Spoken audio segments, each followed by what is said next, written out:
ये मोहतरमा जो हैं ये 2 बार पहले भी ऐसे कर चुकी हैं। मुझे लगता है कि ये बड़ी बिलो द बेल्ट बात है कि अगर आजकल के ज़माने में हम सोचें ये रेस कार्ड को लेके भारतीय टीम की क्रिकेट की सिलेक्शन होती है, तो इससे दुखदाई खबर कोई हो नहीं सकती। मुझे लगता है कि देखिए जो मर्ज़ी कारण हो, मुझे भी लगता है कि सरफ़राज़ का सिलेक्शन होना चाहिए था। मुझे लगता है कि इतनी मेहनत से वो आया था, उसने परफ़ॉर्म किया, उसको मौका नहीं मिला। कुछ उसका कोई जिस तरह से कहते हैं कि उसकी जो फ़िटनेस का है, कुछ सवाल रहे उसमें।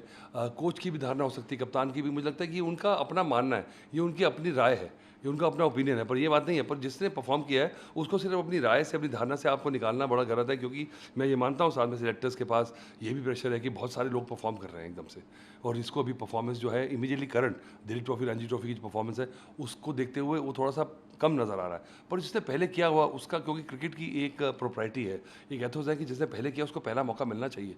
अब शायद चेंज हो गया है। दूसरी बात ये है कि काफ़ी सारे भारतीय करंट प्लेयर्स जो हैं वो भी खेल रहे हैं, तो उसमें स्लॉट्स कम हो जाते हैं। पर मुझे लगता है फिर भी सरफराज का होना चाहिए था, क्योंकि एकदम से इतना कुछ करने के बाद, इतनी मुसीबत के बाद वो टीम में आया था। पर ये कह देना, और ये कहाँ से निकली बात, और मुझे लगता है कि लगता है कि इट्स अनफॉर्चुनेट फॉर सरफराज कि अगर ये लिंक उसके साथ जुड़ जाएगा, ये रेस कार्ड का, ये कम्युनल कार्ड का जो है, तो उसको उसको नुकसान ही होगा। अब क्या पता, वो उसको पता भी है इस बारे में, वो किसको रोक पा रहा है नहीं पा रहा, और ये धारणा क्यों बनाई जा रही है। क्योंकि अगर देखा जाए तो भारतीय क्रिकेट में तो 10-12 साल कप्तानी की है मोहम्मद अजहरुद्दीन ने। अभी भी इस टीम में देखें तो सिराज खेल रहे हैं, खलील खेल रहे हैं।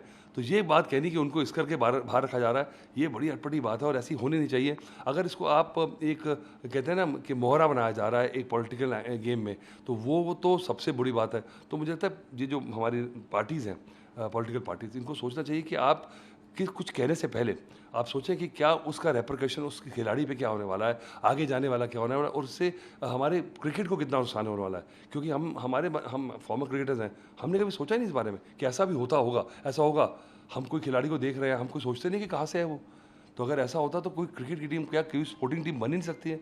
और अगर आप अपने पड़ोसी को देख लें, तो जो हिंदू क्रिकेटर्स का वहाँ हाल किया गया है और जो क्रिश्चियंस को वहाँ पे कन्वर्ट किया गया है हम तो यूसुफ जोहाना जानते थे, अब बने हैं मोहम्मद यूसुफ वो। तो अब देखिए कोई नहीं सर्वाइव कर पा रहे थे वहाँ पे।